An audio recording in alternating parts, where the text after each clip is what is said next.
Jan Blachowicz held the belt for a short stint before the 42-year-old Glover Teixeira broke through and took the throne himself. Now, however, the 205-pound division seems to have reloaded its slate of contenders as we head into the summer of 2022. This is the state of the light heavyweight division. Oh, there's the tap! Glover Teixeira breaks through at 42! Few champions took the long road to the gold like Glover Teixeira, and one can argue the Brazilian is in the best form of his career. Riding a 6-fight winning streak that featured 5 finishes and 3 performance bonuses, Teixeira transformed himself into a marauding, grappling-focused menace with heavy control and a high fight IQ. Some thought he'd retire after capturing gold at UFC 267, but that wasn't the case. Now, Yuri Prochazka was the backup for this fight.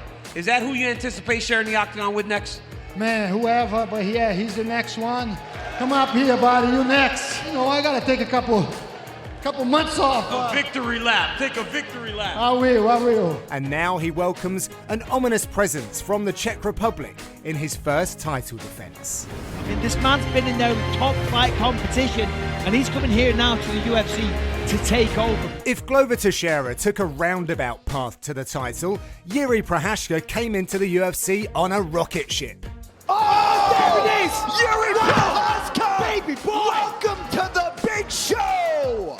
After earning his stripes under the Rising banner, Prochazka stormed into the octagon with stunning knockout wins over Volkan Oezdemir and Dominic Reyes. Those 2 wins earned him the #1 contender slot, and he remains one of the most unpredictable threats in the division today, with his combination of athleticism, power, and unorthodox striking. The 29-year-old Czech samurai has all the makings of a star if he can successfully overtake Teixeira at UFC 275. Poland, your guy got it done! One of the feel-good stories of 2020, Poland's Jan Blachowicz enjoyed a year-long stint as the light heavyweight champion, but his 5-fight win streak came to a halt against Teixeira. The 39-year-old got back into the main event spotlight against Alexander Rakic and looked strong in the first round before Rakic went down with a knee injury that granted Blachowicz a victory. Although it wasn't necessarily a grand statement, Blachowicz did receive the support of the champ on social media. Serbian rocket Alexander Rakic is an imposing physical force at 6'5". But he has climbed the light heavyweight ladder behind a few technically proficient performances of late. The 30-year-old launched himself onto many people's radar when he earned a head kick knockout against Jimmy Manuwa in 2019. And a pair of unanimous decision wins over Anthony Smith and Thiago Santos solidified his top 5 status. However, his measured approach left some underwhelmed, and after suffering a torn ACL against Blachowicz, Rakic will have some waiting to do for the next year. Another man making a climb up the ranks is Magomed Ankalaev.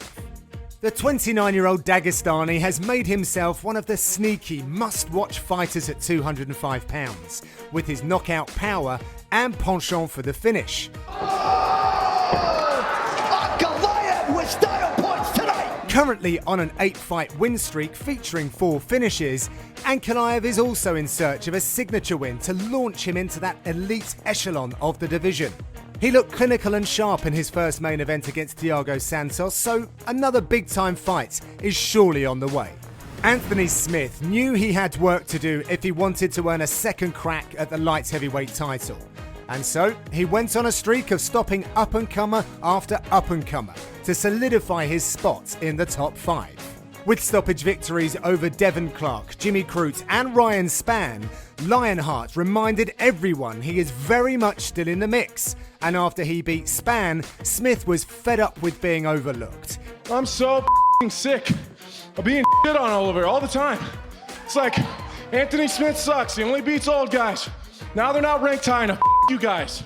I'm out here beating whoever the they put in front of me. He called for a #1 contender fight, and although that hasn't materialized yet, it's hard to imagine the 33-year-old American getting denied any further.